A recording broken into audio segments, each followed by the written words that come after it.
Have you ever heard about the Morse code? You probably have, you probably haven't.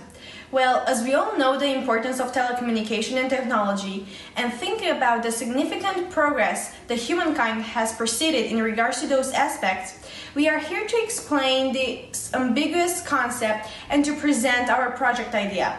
Whenever you're ready, you are more than invited to assist our explications.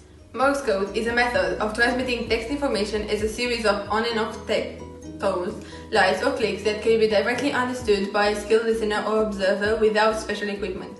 It is named for Samuel F.B. Morse, an inventor of the telegraph. The algorithm is very simple. Every character in the English language is substituted by a series of dots and dashes or something just singular dot or dash, and vice versa.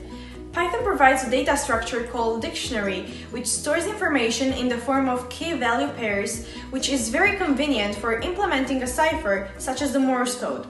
We can save the Morse code chart in a dictionary where the key-value pairs represent the English characters converted into the Morse code characters.